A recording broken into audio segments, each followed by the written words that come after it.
ये लोग दो मुँहे चेहरे के हैं, दोगले चेहरे के।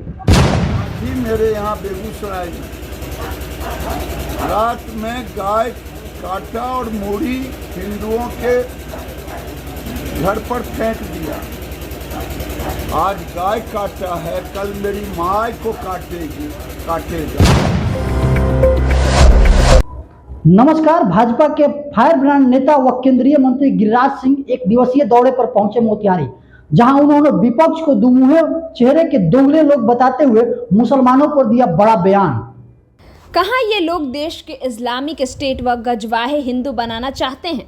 अब इनके फन को कुचलने की जरूरत। गिरिराज सिंह उक्त बातें अपने एक निजी कार्यक्रम के तहत मोतिहारी के कल्याणपुर के सिसवा पटना गांव पहुंचे भाजपा के फायर ब्रांड नेता व केंद्रीय मंत्री गिरिराज सिंह ने सत्याग्रह न्यूज़ 24 को एक बड़ा व एक्सक्लूसिव बयान दिया है। और आज के इस बयान पर एक बार फिर से उनके निशाने पर रहे भारत के मुसलमान। जी हां, आज केंद्रीय मंत्री गिरिराज सिंह ने मुसलमानों पर एक बड़ा बयान देते हुए कहा कि मुसलमानों में जो जहर बोया जा रहा है मदरसों से और मस्जिदों से, उनके अंदर वही जहर बोया जा रहा है।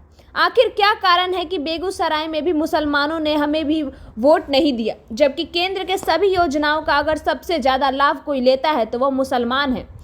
ये एक सोची समझी साजिश है। जो देश के तहत गजवाहे हिंद बनाना चाहते हैं वो पूरी देश को इस्लामिक स्टेट बनाना चाहते हैं। आखिर क्या कारण है कि इंदौर में सबसे ज़्यादा नोटों का वोट मिला? आखिर इंदौर में 2,18,266 वोट किसने दिया? वो वोट मुसलमानों ने भाजपा के विरुद्ध दिया, क्योंकि वहां के विपक्षी उम्मीदवार भाजपा के समर्थन में बैठ गए। ये एक सोची समझी साजिश के तहत देश को बेगवंत करने के लिए प्रयास किया जा रहा है। जब तक इनके फन को कुचला नहीं जाएगा तो ये समाज को विखंडित कर देंगे। उन्होंने कहा कि आखिर देश के किसी भी ताजिया पर किसी हिंदू के कभी पत्थर नहीं फेंका, लेकिन आज रामनवमी के जुलूस में कई पत्थर फेंके जाते हैं, कई तलवार चलाए जाते हैं और अब तो ललकार रहे हैं। आज ही मेरे बेगूसराय में रात में गाय काटा और हिंदुओं के घर फेंक दिया। आज उसने गाय काटा है, कल मेरे माँ को काटेंगे। अगर यही काम उल्टा होता तो प्रशासन वहाँ के हिंदुओं के घर तोड़ दिए होते। हिंदू संयमित है, हिंदुओं को चुनौती दे रहे हैं, ललकार रहे हैं, सौंदर्य बिगाड़ रहे हैं। और लालू यादव और कांग्रेस पार्टी के लोग वोट की लालच में भारत के सामाजिकता समरसता को बिगाड़ने की कोशिश कर रहे हैं। सुनिए मुसलमानों को लेकर भाजपा के फायर ब्रांड नेता गिरिराज सिंह ने सत्याग्रह न्यूज़ 24 से क्या कुछ खास बात की।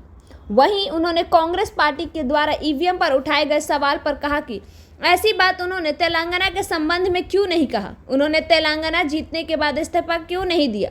इनके पास मोदी जी के विकास पर कोई सवाल नहीं है, इसलिए ये लोग अनाप शनाप सवाल उठाते हैं। उन्होंने गाली भरे लहजे में कहा कि ये लोग दो मुँहे चेहरे के एक दोगले लोग हैं।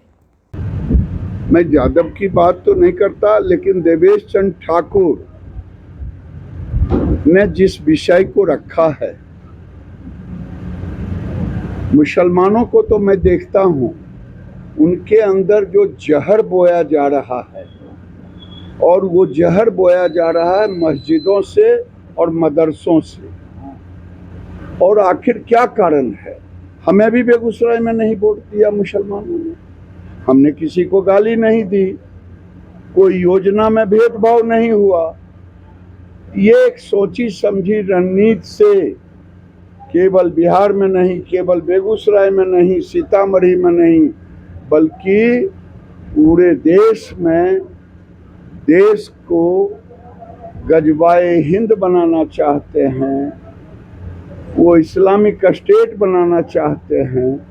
आखिर क्या कारण है? इंदौर में भारतीय जनता पार्टी के पक्ष में उम्मीदवार खड़े बैठ गए, उसके बाद 2,18,670 वोट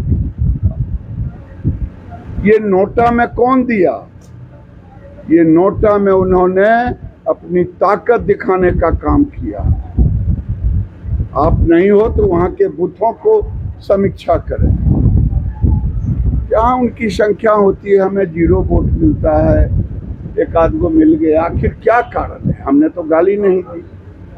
ये एक सोची समझी रणनीति से देश के अंदर सामाजिक सद्भाव को बिगाड़ा जा रहा है, और इस जिनके अंदर ये जहर है इस जहर के फन को नहीं कुचला गया, ये समाज को विखंडित कर देंगे। सर ईवीएम का फिर से लोग उठा रहे हैं, कांग्रेस पार्टी के लोग ईवीएम गड़बड़ी हो रहा है, बैलेट पेपर से चुनाव बैलेट पेपर से चुनाव। फिर अभी अब जब चुनाव जीत जाते हैं तो खत्म हो जाती है। उन्हें मोदी जी के कामकाज विकास पर तो उनकी हिम्मत नहीं है कि कुछ बोले, क्योंकि उन्होंने विकास जीवन में किया नहीं 10 साल में। लेकिन ऐसे ऐसे सब पर तेलंगाना में क्यों नहीं इस्तीफा दे दिए कि मैं ईवीएम के रिजल्ट को नहीं मानूंगा? करना चाहिए ना। केजरीवाल को पंजाब में करना चाहिए ना। ये लोग दो मुँहे चेहरे के हैं, दोगले चेहरे के। सर इधर मोतिहारी